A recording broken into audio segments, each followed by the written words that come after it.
Apakah nafsu seks itu adalah kutuk? Kalau di Alexis. Kalau dengan istri atau suami yang sah dan kita menghasilkan keturunan yang kudus, ya itu bukan kutuk, itu berkat. Seks itu berkat.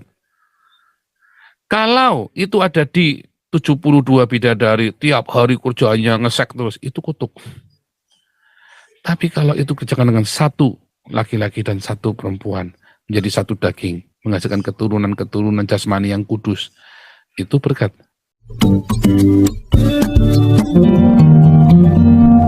Itu ya, Pak Victor Mandayo.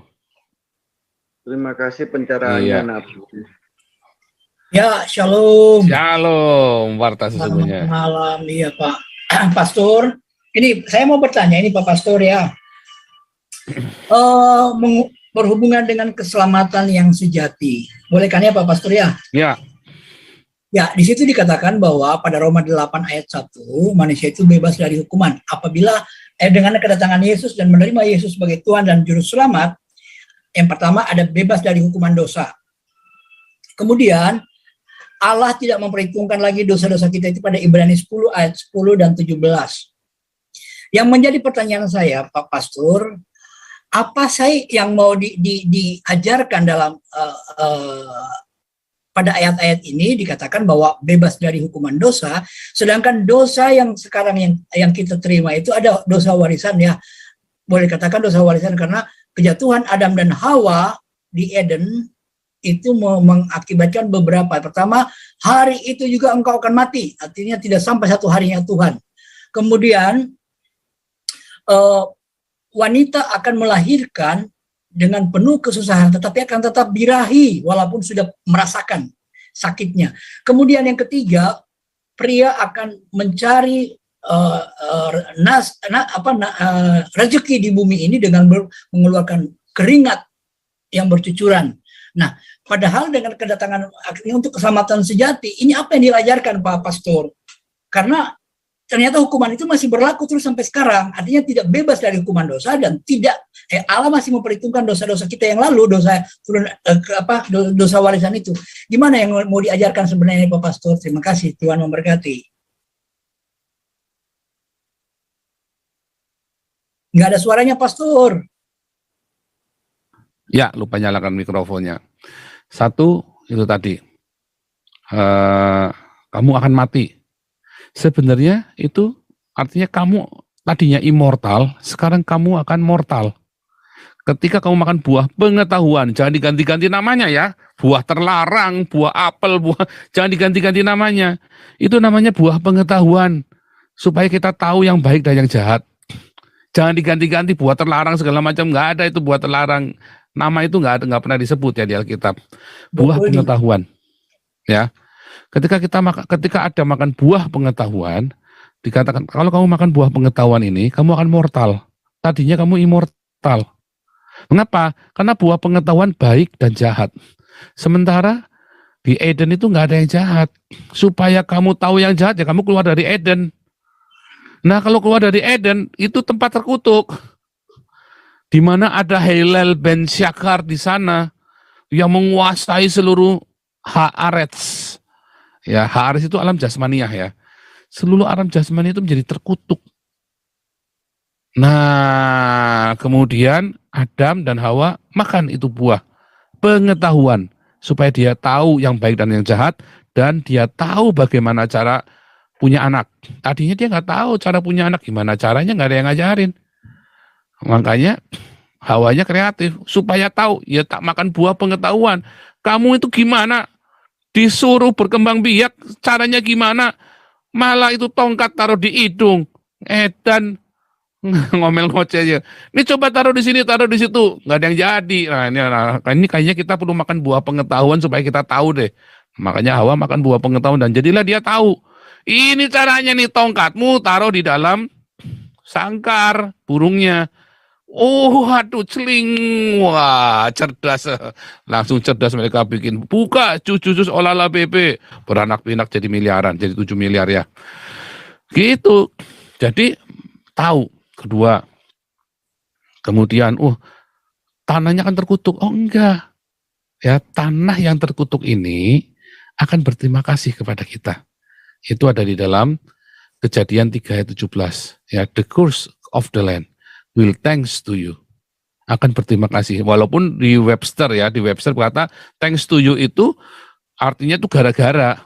Tanah terkutuk gara-gara kamu. Tapi dalam arti bebas ya, memang thanks to you itu tanah terkutuk itu berterima kasih kepadamu. Contohnya ya, itu tanah Israel ya dulu kering kerontang. Begitu orang-orang Yahudi pulang, itu jadi tanah paling subur di dunia. Itu Ethiopia, itu negara paling miskin, kelaparan di dunia. Begitu orang Yahudi ambil alih tanah Ethiopia itu, Ethiopia menjadi 20 besar eksportir pertanian. Tanah yang terkutuk itu berterima kasih kepadamu karena dikelola. Nah, makanya kita harus penuh cinta, sehingga ada tanah yang di mana ada tempat terkutuk, cinta itu datang, tempat terkutuk itu akan menjadi penuh dengan damai dan berkat. Tetapi Islam, di mana ada Islam, di situ ada perang, ada kutuk, ada kematian. Beda ya. Ada kemarahan. Di mana ada Islam itu ada kemarahan, ada kebencian. Tapi di mana ada Yesus diajarkan, bukan agama Kristen ya, tapi Yesus diajarkan. Cinta itu diajarkan. Di situ ada kehidupan. Di situ ada berkat. Tempat yang terkutuk itu pun akan dibangun jadi berkat. Ya. Orang kalau penuh dengan kebencian sudah dikasih mandat, dipegang untuk kasih makan orang pun akhirnya jadi kutuk semua. Tapi lihat kita dari nol, dari zero kita bangun diakonia kita. Karena apa? Orang-orang yang penuh cinta yang mengelolanya dari zero, dari nol kita bangun, ya kan? Diakonia kita sampai kita bisa kasih makan 2.000 orang tiap hari. Nah itu beda, itu tanah yang terkutuk mengucap syukur, berterima kasih kepadamu, thanks to you. Di mana ada orang-orang yang penuh cinta, maka tanah yang terkutuk itu memang kita mengerjakan dengan peluh. Semua, karena apa? Karena memang itu tempat yang terkutuk. Tetapi tanah yang terkutuk itu akan berterima kasih kepada kita. Karena kita mau datang ke sana. Itulah bedanya Kristen dengan Buddha. Buddha itu supaya Anda sempurna, Anda harus pergi menyepi. Ya, menyepi ke gunung yang tinggi, ke gua. Melepaskan semuanya dan pergi, lepas dari semua, pokoknya nggak mau urusan dunia lagi. Nah itulah Buddha. Kalau Kristen supaya kamu sempurna, ya kamu orang-orang yang ditebus, yang sudah mendapatkan kebaikan Tuhan, pergilah ke tanah yang terkutuk itu, ke dunia yang terkutuk yang hiruk pikuk ini, dan bagikan cinta yang telah kau dapatkan itu. Kalikannya ya. Dan di tengah-tengah hiruk pikuknya dunia ini kita mengosongkan diri sama seperti Kristus. Ya kan, Filipi 2 ayat 6-9. Ya kan, teladani Kristus. Sama seperti Kristus yang adalah Allah, mengosongkan dirinya. Menjadi sama dengan manusia, mengambil alih hamba, jadi hamba kita. Nah itu kedua. Yang ketiga, tadi. Tadi yang ketiga apa tadi Pak ya? Lupa tadi. Yang ketiga itu Pak. Allah tidak memperhitungkan lagi dosa-dosa kita. Iya, Allah memang tidak diperhitungkan lagi. Kita nggak diperhitungkan lagi dosa-dosanya, udah selesai. Jadi hamartia itu Allah tidak memperhitungkan kesesatan kita. Tetapi hukuman itu masih ada kan Pak Pastor sampai sekarang, wanita susah melahir, kesakitan saat melahirkan. Oh ya. Ayatnya itu bukan walaupun kamu kan birahi, enggak ya, birahi itu tesuka itu diberikan kepada Hawa, tapi kenyataannya tesuka itu juga ada pada Kain, tesuka itu juga ada pada Salomo loh. Pertama kali kata tesuka, engkau akan birahi kepada suamimu kan, engkau akan tesuka kepada suamimu. Ya, itu pertama pada Hawa. Tetapi kemudian di Kejadian 4 itu tesuka itu, hai Kain, kalau kamu tidak dapat menguasai tesukahmu, maka dosa itu akan menerkammu. Dan Salomo juga bilang, dikatakan di dalam Kidung Agung ya, Salomo punya tesukah yang lebih dari anggur. Jadi 3 tesukah ini bukan hanya kepada perempuan saja. Nah, balik lagi, sebetulnya hasrat itu adalah hasrat yang kudus. Cinta itu kudus, tesukah itu kudus ya. Yang bikin gak kudus kalau kita mengumbarnya, tidak bisa mengontrolnya. Tesukah itu hasrat. Passion, hawa nafsu. Makanya bilang Hawa dan nafsu kan. Yang pertama diberikan Hawa, tetapi itu adalah ceritanya manusia. Hawa itu adalah ibu dari segala yang hidup.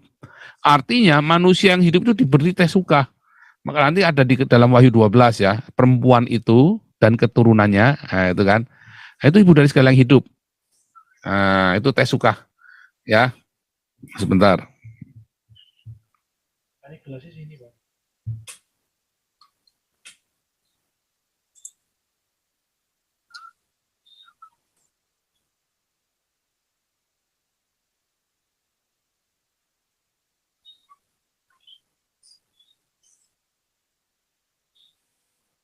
Oke, lanjut ya. Saya tadi karena kita lagi sambil beresin. Nah, balik lagi. Jadi sebetulnya itu bukan kutuk, itu anugerah ya.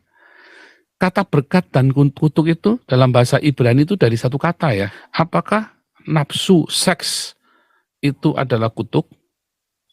Kalau di Alexis, kalau dengan istri atau suami yang sah dan kita menghasilkan keturunan yang kudus, ya itu bukan kutuk, itu berkat. Seks itu berkat. Kalau itu ada di 72 bidadari, tiap hari kerjanya ngesek terus, itu kutuk. Tapi kalau itu kerjakan dengan satu laki-laki dan satu perempuan, menjadi satu daging, menghasilkan keturunan-keturunan jasmani yang kudus, itu berkat. Bergantung. Makanya kepada Salomo itu jadi tesukahnya yang jadi baik, ya kan? Waktu dia penubuatan tesuka ya, tapi kepada Kain jadi buruk. Jadi buruk kepada si Kain ini. Karena nggak bisa, kalau kamu tidak dapat menguasainya, dibilang. Nah itu sama Galatia 5, buah daging dan buah roh. Kalau kamu tidak, buah roh adalah, buah daging adalah, hiduplah menurut roh supaya jangan mengikuti keinginan daging. Nah itu nanti ke sana, muaranya ke sana. Tesuka itu, jadi nggak ada masalah dengan itu. Ya, dan kemudian rasa sakit melahirkan itu ya wajar. Rasa sakit nyatanya ya, coba itu istri-istri kapok, aduh kapok, besok lagi minta lagi. Artinya enak kan, sakit-sakit enak kan. Minta lagi sakit bersekali, tapi kan minta lagi. Aku kapok nggak mau lagi lah, oma saya anaknya 11. Kan kapok-kapok ada yang punya anak sampai 20, coba bayangin. Kapok katanya, tapi punya anak sampai 20. Satu ibu ya, satu perempuan punya anak 20, bayangin tiap tahun melahirkan. Katanya kapok. Nah, ternyata ya itu sakitnya sakit bersalin. Sakit-sakit enak. Jadi itu bukan kutuk ya, tergantung. Tadi ya, balik lagi awalnya. Kita penuh dengan kebencian, maka sakit waktu bersalin itu rasanya benci, wah, mau mati aja, dibuang sekalian anaknya. Tapi kalau penuh dengan cinta, tiap tahun dia mau melahirkan. Wah, mau saya lagi. Tahun depan mau lagi. Karena ada cinta. Perspektif itu loh Pak. Balik lagi ya, cinta itu mengubah ya. Mengubah perspektif kita, paradigma kita. Ajaib memang cinta itu ya. Ya sampai situ saya paham Pak. Cuman maksudnya dengan adanya pengorbanan Kristus di kayu salib kan sebenarnya akan menghapus dosa itu. Jadi kalau dari ayat itu apa yang sebenarnya ingin diajarkan Pak? Iya kan tadi mengubah kebencian tadi, kemarahan, kepahitan. Ya Kristus itu memberikan benci itu dirubah jadi cinta kan? Oke. Penebusan Kristus itu mendamaikan kita sehingga kita nggak penuh dengan kemarahan dan kebencian lagi. Sehingga sakit melahirkan, peluh keringat, darah itu tidak menjadi sesuatu yang sebagai kutuk, tapi satu berkat, sukacita. Kristus yang merubah, melakukan pendamaian kan? Pendamaian kepada Bapa, pendamaian kepada diri kita sendiri, dan pendamaian kepada sesama. Bagaimana kita bisa berdamai kepada Bapa? Hanya melalui Yesus. Bagaimana kita bisa berdamai dengan diri sendiri kalau nggak berdamai dengan Bapa Sang Damai itu? Bagaimana kita bisa berdamai dengan orang lain yang sama diri sendiri aja kita nggak bisa berdamai? Bagaimana kita bisa punya cinta kalau kita nggak didamaikan? Nggak bisa. Nah itu tugasnya Tuhan Yesus itu kan di sana kan, tugas penebusan itu, peranan penebusan itu sana. Di alam yang fana, tapi kemudian kita melewati masa alam yang kekal. Nah di alam kekal ini orang Yahudi tidak diajarin. Lucu ya, perjanjian lama tidak mengajari alam yang kekal ini, kehidupan setelah kematian. Makanya orang-orang Saduki menolak kebangkitan orang mati. Orang Saduki itu artinya keturunan Imam Zadok ya, mereka teolog-teolog yang handal ya. Mereka orang yang bangga, yang luar biasa. Orang-orang Saduki ini, teolog-teolog Saduki ini, mereka tidak percaya kebangkitan orang mati karena memang perjanjian lama tidak cerita sampai kekekalan. Perjanjian lama cuma cerita sampai mesianik doang, sampai zaman Mesias doang. Dan mereka tidak diceritakan tentang kebangkitan orang mati. Makanya ada dua penafsiran. Orang Saduki nggak menolak kebangkitan orang mati. Sementara yang lain yang percaya dengan kebangkitan orang mati, tetapi mereka tidak tahu apa yang terjadi. Karena mereka hidupnya sampai Hades sudah selesai Hades. Makanya orang mati di perjanjian lama diratapi. Tetapi Yesus menyingkapkan itu loh. Yesuslah menyingkapkan pertama kali kebangkitan orang mati, kehidupan setelah kematian, dan kehidupan setelah kebangkitan. Itu Yesus yang pertama kali menyatakannya, yang mengajarkannya. Nah, baru perspektif kita lagi dibuka lagi. Nah, itulah penebusan. Ditebus ternyata dari kematian yang kekal. Itu. Berarti dengan kedatangan Kristus pun tidak menghapuskan hukuman yang kepada Adam dan Hawa beserta turunannya, Pak ya? Menghapuskan dong. Menghapuskan. Benci jadi cinta itu menghapuskan loh. Baik. Metanoia itu adalah penghapusan loh. Kebayang nggak? Metanoia itu adalah penghapusan. Sakit itu ada di mana sih sakit itu? Coba. Sakit itu ada di mana sakit? Sakitnya tuh di sini, katanya lagu dangdut.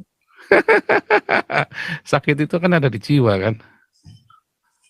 Ada di saraf-saraf motorik kita kan? Kalau otaknya kita bilang nggak sakit ya nggak sakit kan? Betul. Kalau otaknya kita bilang sakit ya sakit. Lawang orang salah ngomong dikit aja orang bisa sampai sakit-sakit, bisa sampai mati, bisa sampai bunuh diri kok. Gara-gara salah ngomong.